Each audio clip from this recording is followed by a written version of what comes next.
Friends of Tifa, kita berjumpa kembali dalam perbincangan channel Tifa and Friend, channelnya Yayasan Tifa. Kita akan mendiskusikan kali ini dengan tak lain dan tak bukan adalah Direktur Eksekutif Yayasan Tifa yang baru ya, Mbak Sita Laksmi. Beliau baru bergabung kembali sejak Desember ya, Desember tahun lalu. Iya, November, akhir November. Ya. Mbak Sita Laksmi ini dulu sudah pernah bergabung di Tifa sebagai salah satu manajer. Manajer apa itu Mbak waktu itu? Media Pak. Oh, orang media. Program. Jadi sekian belas tahun di Tifa sebagai manajer program media, kemudian berlanglang buana ke beberapa lembaga, kemudian hinggap kembali ke Yayasan Tifa. Sekarang sebagai Direktur Eksekutif. Sayangnya kok di era pandemi. Jadi memulai dengan lebih banyak bagaimana berurusan dengan pandemi juga nih ya. Iya. Walaupun itu bukan bidang ekspertis Mbak Sita dan juga bukan wilayah program-program kita. Baik, kita akan berdiskusi ini selama 20 menit ke depan mengenai Undang-Undang Perlindungan Data Pribadi. Saya ingat persis nih waktu saya masih aktif di Dewan Pengurus, isu perlindungan data pribadi di era digital ini, isu yang sangat penting ya, karena data pribadi itu mudah sekali disalahgunakan, begitu kan? Nah, tapi sampai sekarang kita belum memiliki undang-undang yang bisa melindungi data pribadi ini. Nah, mungkin di awal perbincangan ini bisa diceritakan secara sekilas historis mengenai mengapa undang-undang perlindungan data pribadi ini penting, dan kalau sampai sekarang masih belum diratifikasi, apa problemnya, situasinya? Oke. Terima kasih banyak Mas Lukas udah mengadakan diskusi soal ini. Kebetulan Yayasan Tifa memang saat ini salah satu fokusnya adalah melakukan advokasi perlindungan data pribadi, Undang-Undang Perlindungan Data Pribadi. Nah, mungkin sebenarnya tidak tepat juga Mas kalau kita bilang bahwa Indonesia sama sekali nggak punya gitu ya, karena sebenarnya Indonesia punya sedikit banyak peraturan terkait perlindungan data pribadi. Jadi ada di Undang-Undang ITE di salah satu pasalnya, terus kemudian yang terakhir sebenarnya yang keluar di Peraturan Pemerintah 71 tahun 2019 terkait perlindungan data pribadi. Jadi ada terkait dengan prinsip proses pemrosesan data, juga data subjek, hak data subjek juga tertulis di situ. Dan sebenarnya riset Elsam juga mengatakan sudah ada sekitar 30-an atau 35 perundangan sektoral ya Mas, yang terkait dengan perlindungan data pribadi. Persoalannya adalah karena itu banyak yang sektoral, karena itu banyak yang masih tumpang tindih, kita butuh satu perlindungan data yang lebih komprehensif, yang lebih bisa melindungi warga negara Indonesia, terutama dalam perkembangan teknologi saat ini, yang kayak masuk kasih di pengurus itu kan, tentang pentingnya data digital. Karena benar, setelah semua transaksi berlangsung di atas internet, apalagi setelah pandemi ini ya Mas Lukas, maka kemudian menjadi semakin urgent dan kritikal untuk melindungi data pribadi warga negara Indonesia. Sejarahnya sebenarnya sekarang udah masuk ke dalam ini Mas, sudah masuk dalam Komisi 1, sudah ada kemarin sudah RDPU ya, rapat dengar pendapat dengan para narasumber, salah satunya juga dengan teman-teman koalisi advokasi pelindungan data pribadi dari NGO. Tifa juga ikut Mas waktu itu sama Elsam.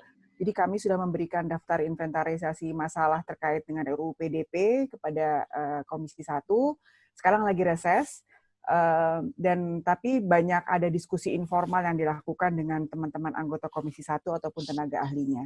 Jadi dalam proses Mas, dan udah masuk prolegnas. Jadi harusnya tahun ini disahkan. Baik, tadi Sita nyebut sebenarnya aturan sedikit banyak adalah aturan yang terkait dengan soal perlindungan data pribadi ini. Salah satu contohnya adalah Undang-Undang ITE kan. Iya. Tetapi apakah dengan undang-undang sektoral di beberapa pasal di berbagai undang-undang itu sudah ada perlindungan itu? Itu pertanyaan pertama. Yang kedua, setahu saya ITE itu malah menjadi undang-undang yang dipakai semacam untuk isu-isu pencemaran nama baik deh. Saya jarang mendengar undang-undang ITE yang diniatkan untuk transaksi elektronik, transaksi digital, dipakai untuk menangani kasus-kasus digital, tetapi lebih banyak kasus-kasus pencemaran nama baik yang terkait dengan dunia digital, media sosial kan begitu. Jadi apakah belum adanya undang-undang ini, ada nggak perlindungan itu sementara ini? Sementara sih mungkin sektoral ada ya Mas. Misalnya kalau data kita di asuransi gitu atau di sektor keuangan gitu ya, OJK itu sudah punya a series of prosedur terkait hal itu. Suami saya tuh kerja di asuransi Mas, dan dia itu juga berkali-kali harus comply terhadap peraturan OJK dan comply terhadap peraturan Dukcapil yang sebenarnya melindungi data pribadi karena kan banyak data-data penting kan yang disimpan oleh asuransi, nama ibu kandung misalnya itu kan super password kan, nama ibu kandung, nama individu, terus KK, KTP dan segala macam. Jadi sebenarnya secara sektoral mungkin sudah undang-undang ITE memang yang membahas satu pasal aja dan satu artikel pendek, jadi sebenarnya mungkin tidak secara penuh melindungi. Di PP 71 juga ada, tapi sebenarnya persoalannya menurut saya Mas Lukas adalah bagaimana kita exercising itu. Itu persoalan utamanya sebenarnya. Ketika misalnya Tokopedia dibocor, data Tokopedia bocor, lalu bagaimana kita sebagai warga Tokopedia atau yang punya akun di Tokopedia untuk melakukan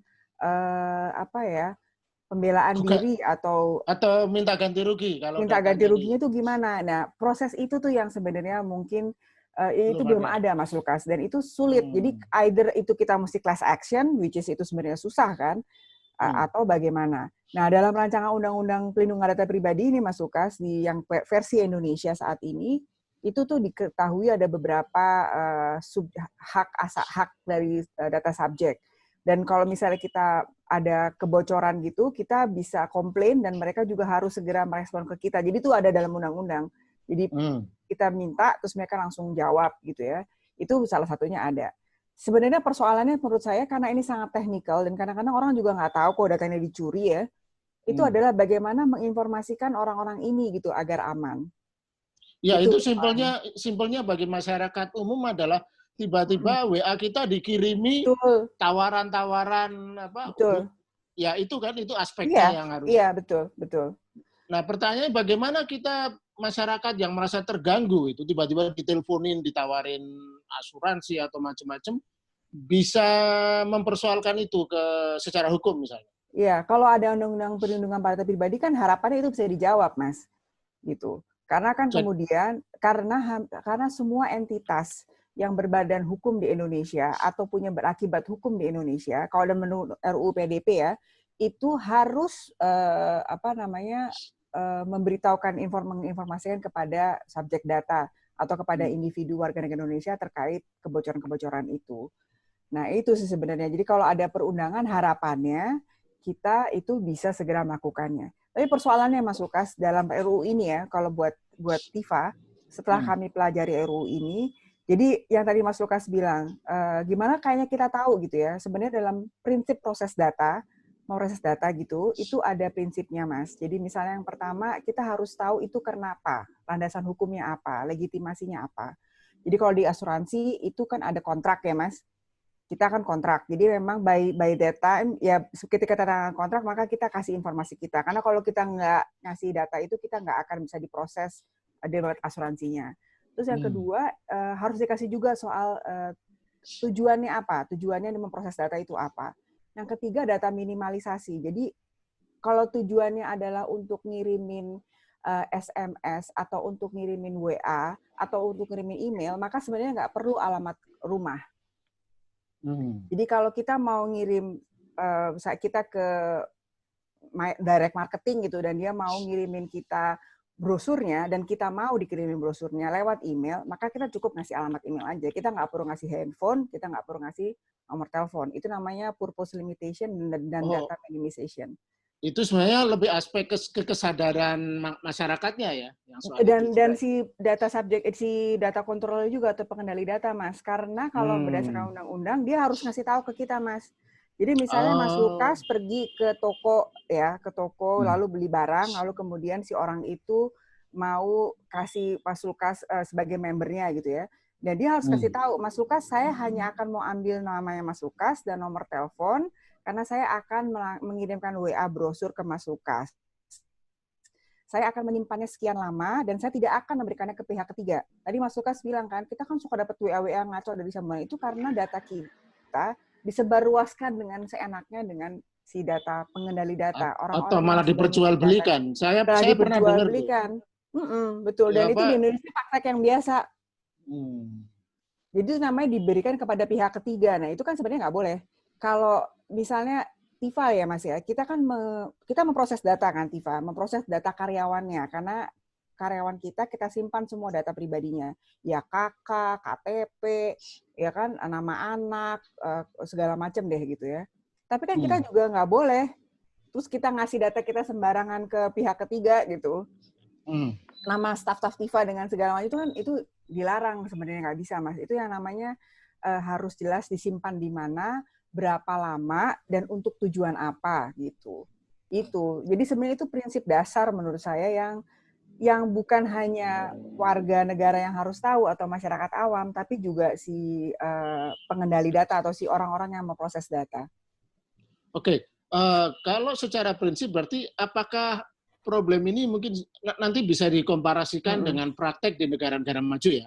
Tapi yang mau saya tanyakan pertama adalah, apakah ini mungkin terkait dengan kultur di Indonesia yang mungkin kultur privacy itu tidak terlalu ketat ya? Dan apakah itu faktornya? Dan kedua, bagaimana itu berjalan di negara lain? Ya, contoh, kalau ada yang menarik untuk ilustrasi. Ya, itu memang benar sih, Mas. Jadi sebenarnya kalau dilihat di Uni Eropa gitu ya, diskusi mengenai data pribadi, sebenarnya, tapi gini, secara undang-undang kita kan ngakuin di Undang-Undang Dasar, ada dalam Deklarasi Hak Asasi Manusia, ada di Undang-Undang ITE, di PP tadi saya udah bilang peraturan pemerintah. Tapi memang secara culture kita memang tidak ada dibandingkan sama Uni Eropa misalnya. Dan di Uni Eropa itu kan memang dari awal, apalagi dalam kasus Jerman ya, Hitler waktu itu Nazi itu kan itu juga melakukan kodifikasi lewat mesin IBM kan waktu itu kan, sehingga kita mengidentifikasi Yahudi di sekitarnya gitu. Jadi itu menjadi sejarah kelam.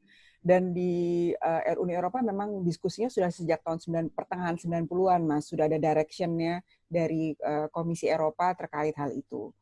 Di Indonesia memang hal itu nggak ada, dan itu menjadi persoalan. Jadi kalau kita mencari core-nya tuh agak sulit, Mas, dibandingkan dengan di Eropa. Tapi, Mas, masalahnya kan sekarang semua ada di internet. Iya kan? Semua transaksi sudah lewat internet. Kita jadi mau nggak mau memang dipaksa harus punya. Karena kalau nggak kita nggak dilindungi.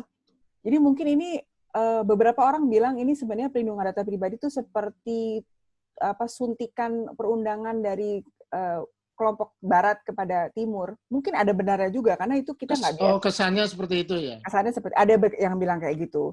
Tapi sebenarnya ya mungkin benar, tapi persoalannya adalah karena semua sudah di internet, kita nggak ada pilihan lagi. Oke. Baik, kita diskusi pada beberapa isu yang menarik. Nanti Sita bisa memilah ya antara perlindungan data dengan apa istilahnya security ya. Kan kasus yang menonjol yang ramai di media misalnya ada seorang wartawan yang akun handphonenya dihack dan di handphonenya itu dia memasukkan juga apa istilahnya e-banking gitu. Ada beberapa akun bank yang akhirnya dibobol, habis hilang dananya ratusan juta. Itu satu kasus. Kasus yang lain yang kemarin ramai karena ada nuansa politiknya adalah seorang relawan Jokowi yang sangat populer, Anda tahu, jadi ribut karena dia merasa datanya dihack dan disebarluaskan ke media sosial ya, alamat rumahnya dan keluarganya dan sebagainya. Nah, itu apakah itu juga bagian dari perlindungan data atau gimana? Iya, itu sebenarnya bagian dari perlindungan data. Itu tentu saja isu keamanannya. Kalau teknikal keamanan saya terus terang bukan expertnya, Mas. Tapi itu yang kasus yang relawan Jokowi itu setahu saya itu kan juga ada orang dalam juga kan yang mainin kan. Yang orang Telkom ya? Orang Telkom yang mainin yang hasil itu. Nah, memang sebagian besar isu keamanan itu biasanya sekitar 70-80% nih kalau saya quote dari beberapa orang ahli keamanan itu datang dari internalnya. internal orang-orangnya. Yang ngasih dulu kasus Twitter barusan juga kan beberapa akun verified yang kayak akunnya Barack Obama gitu yang dihack itu juga karena ada orang di dalam Twitter yang memberikan akses. Terlibat itu, tapi itu isu security ya. Ada hubungannya. Itu diperjualbelikan atau gimana? Enggak Mas, tapi buat jual beli Bitcoin. Oh. Gitu. Jadi ada motif ekonomi gitu ya? Nggak tahu motifnya apa, ini lagi dalam proses investigasi, tapi intinya ada akun-akun verified semua dihack, kemudian diberhentikan dulu sama Twitter untuk dioperasikan, itu karena memang ternyata diketahui ada orang internal Twitter yang memberikan akses itu keluar. Tapi itu lagi investigasi ya, saya belum nggak tahu detailnya. Nah, yang hubungannya dengan perlindungan data pribadi adalah kemudian para pengendali data atau istilah data controller yang tadi Mas Lukas bilang si Telkomnya lah gitu, atau tadi itu sebenarnya yang bertanggung jawab, Mas. Kalau kasus yang wartawan itu mungkin purely keamanannya dia sebenarnya bukan yang ada hubungannya sama data perlindungan data. Tapi kalau kasus yang relawan Jokowi, karena dia dibocorkannya itu dari pihak pengendali data atau pihak yang memproses datanya si relawan Jokowi itu, kita kan bisa minta denda harusnya. Harusnya dia dapat denda. Harusnya dia dapat menggugat ke Telkom ganti rugi gitu. Ganti rugi, harusnya dia bisa dapat ganti rugi. Itu sebenarnya itu. Jadi perlindungan itu terjadi karena jadi para pengendali data ini atau orang-orang yang memproses data kita tuh nggak sembarangan, Mas. Hati-hati karena dia tahu bakal kena denda, bakal kena sanksi, bakal kena bakal dituntut gitu. Supaya mereka hati-hati. Kalau mereka enggak disuruh bertanggung jawab, itu yang bahaya. Kemudian kita jadi sembarangan datanya dikasih-kasih ke orang lain. Gitu, Mas. Dan setahu saya memang yang kasus relawan Jokowi dia sudah menggugat ya. Iya. Artinya gugatan dia sejauh ini murni gugatan pidana memakai KUHP. Karena belum ada. Enggak, udah ada. Mungkin dia pakai PP 71. Yang setahu saya yang kasus Tokopedia bocor itu, penggugatnya kan itu juga digugat kan, pakai class action. Itu gugatnya pakai PP 71 2019, pakai perundangan Indonesia. Pakai PP ya? Karena di KUHP nggak bisa. Saya nggak tahu, Mas. Kayaknya belum ada. Tapi di PP mereka pakai PP karena itu kebocoran itu kan kelalaian dari pengendali untuk menyimpan datanya. Gitu. Jadi satu-satunya aturan hukum yang bisa dipakai bagi masyarakat yang merasa dirugikan karena datanya tidak terlindungi adalah peraturan pemerintah itu. Salah satunya peraturan pemerintah, terus kemudian ada juga peraturan menteri tahun 2016 atau 2018 gitu sebelumnya. Dan undang-undang ITE, tapi rata-rata sih PP sebenarnya yang bisa dipakai saat ini. Tolong dijelaskan sebenarnya apa problemnya? Kenapa di Indonesia itu nggak ada progres tentang diskusi tentang undang-undang ini di parlemen? Sebenarnya sih ada, tapi ya pelan banget gitu ya. Nah itu pertanyaannya kenapa? Kenapa kok pelan? Saya nggak tahu, ini mungkin politis juga sih, Mas. Mungkin ada hubungannya juga dengan dianggapnya bukan menjadi salah satu isu, karena ini sebenarnya sudah diajukan sejak lama. Dari pemerintah Jokowi sudah memberikan kayaknya akhir tahun lalu, dan rencananya sebenarnya awalnya tuh sebelum puasa, seharusnya sebelum Lebaran kemarin itu harusnya disahkan atau rencananya, tapi belum. Sebenarnya pembahasannya sudah selesai, tinggal pengesahannya yang tertunda. Iya. Sekarang saat ini masih dalam rapat dengar pendapat, terus masih dalam konteks anggota DPR yang memverifikasi. Tapi kekhawatiran saya, Mas Lukas, perundangan ini itu belum, kalau buat kami ya, pembacaan TIFA saat ini, karena kami baca dan membandingkannya dengan GDPR, itu belum terlalu detail dan belum terlalu bisa diaplikasikan khawatirnya. Contohnya, di salah satu pasal terkait dengan prinsip proses data pribadi yang tadi aku ceritakan ke Mas Lukas itu, yang soal tujuan yang diminimalisir, datanya nggak semua diambil, itu masih harus nunggu keputusan menteri. Jadi nggak langsung bergerak gitu.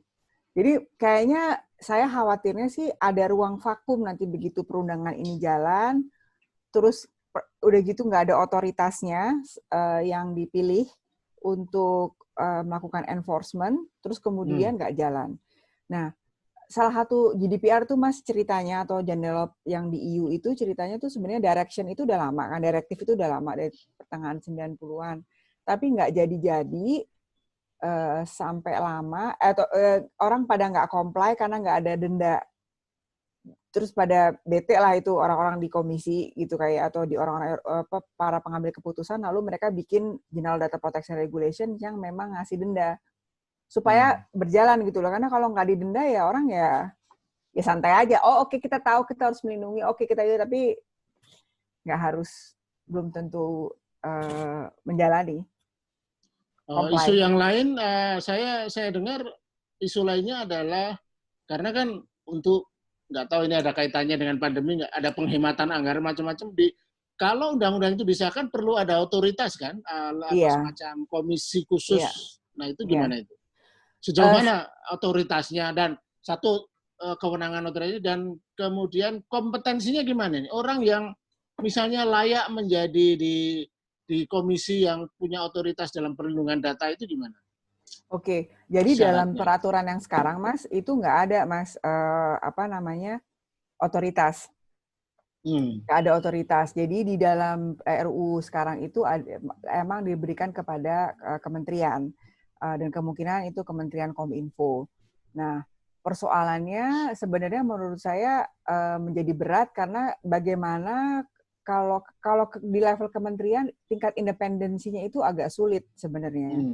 Apalagi sebenarnya kayak Mas yang tadi kita udah obrolin, sebagian besar yang melakukan proses data pribadi itu kan di lembaga pemerintah kan, di KL kan. Dan bagaimana kita meminta akuntabilitas KL itu dalam memproses data pribadi kita. Nah, kalau sesama yang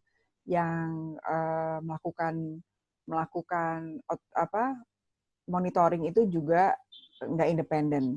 Tapi diskusi ini sih muncul berkali-kali Mas di RDPU dengan Komisi 1. Jadi kayaknya Komisi 1 mulai paham tentang perlunya ada komisi. Tapi nggak tahu ya, kita lihat nanti. Nah,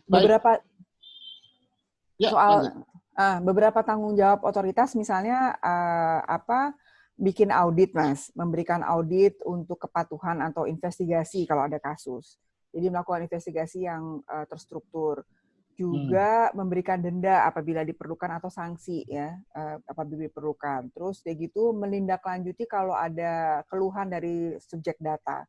Jadi di Inggris ya Mas, itu kalau lihat ke komisinya, ke komisi ICO di Inggris, itu tuh ada form komplain Mas, yang kayak kita bete gitu kalau misalnya kita pergi ke bank, terus udah gitu bank itu bertanya data pribadi kita jauh lebih banyak daripada yang dibutuhkan gitu. Kita bisa file a complaint ke komisi otoritas itu.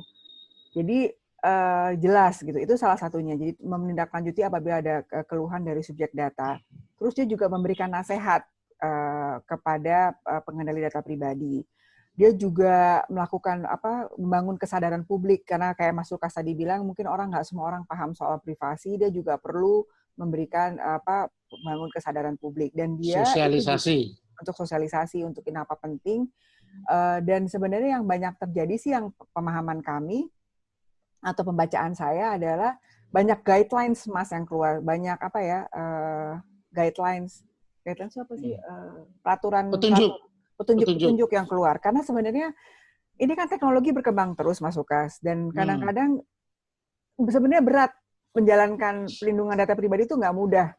Salah satu hak data subjek itu adalah hak pemindahan data, portability.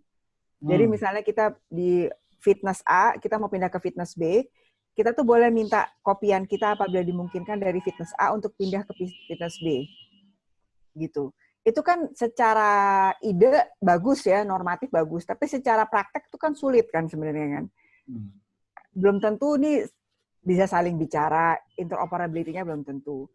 Jadi itu banyak hal sebenarnya yang belum bisa dilaksanakan. Jadi seringkali para komisi ini akhirnya bikin guidelines tentang bagaimana caranya yang harusnya dilakukan agar bisa terjadi transaksi dan tetap melindungi data pribadi. Terus juga soal anak, Mas. Soal anak. Anak tuh kan nggak boleh kasih pertanggungjawaban langsung kan. Atau nggak bisa kasih jawaban langsung. Jadi dia kan dianggapnya harus lewat guardians-nya atau lewat orang tuanya gitu. Nah, itu juga susah kan, nggak semua teknologi kan paham apakah benar yang ngeklik iya ini ibunya atau anaknya sendiri sebenarnya pura-pura gitu. Kan kita nggak tahu kan. Jadi teknologinya juga berkembang. Kita nggak semua pihak bisa paham bahwa ini benar anaknya. Kalau di rumah saya misalnya akses internet di rumah saya kan dibatasin Mas untuk anak-anak saya. Tapi ketika anak saya mau minta itu request-nya ke emailnya suami saya misalnya. Jadi suami saya baru approve. Jadi dia nggak bisa sembarangan pakai password karena kita udah kunci passwordnya. Kecuali dia bocorin ya, itu urusan lain. Tapi intinya gitu. Jadi nggak semua teknologi itu paham. Jadi banyak sekali sebenarnya memang kita sedang belajar juga sih tentang bagaimana melindungi data yang benar itu. Baik, ini pertanyaan terakhir nih. Sebelum undang-undang itu disahkan, yang kita nggak tahu gimana, karena politik di Indonesia ini kan unpredictable, apa yang sebaiknya dilakukan masyarakat? Kalau negara belum bisa atau belum ada aturan, masyarakat harus melindungi diri sendiri kan? Iya, betul. Nah, tips-tips apa yang bisa dilakukan masyarakat? Kita harus hati-hati dalam memberikan data kita. Menurut saya kalau kita bisa nggak perlu memberikan data, kita nggak usah ngasih data pribadi secara lengkap. Jadi kalau misalnya nomor telepon bisa sedikit dibohongin, ya bohongin aja kalau nggak perlu-perlu amat. Terus yang kedua, sebenarnya ini terkait dengan Security 101 sih, atau keamanan 101. Kayak misalnya kita nggak boleh pakai wifi gratisan untuk melakukan transaksi yang bahaya gitu, karena kemudian bisa di-track. Terus jadi urusan gitu di kafe iya, itu gratisan sebaiknya bahaya jangan. ya. Banking jangan di situ. Banking pakai data sendiri dibandingkan pakai data luar. Gonta-ganti password, double verifications itu harus Mas, double verification. Jadi nggak boleh kita cuma pakai satu. Dan sebaiknya jangan pakai, kalau buat saya tuh nggak sangat integratif sebenarnya. Jadi handphone saya mereknya apa, laptop mereknya apa, itu. Jadi kalau terlalu integratif tuh kita terlalu menyerahkan data sovereignty kita, kedaulatan kita pada sebuah platform. Walaupun kayak saya udah memberikan itu pada Google, karena saya hampir kalau Google saya nggak bisa menolak. Tapi sebenarnya yang lainnya, kalau bisa kita nggak terlalu integratif, karena khawatirnya bisa disalahgunakan.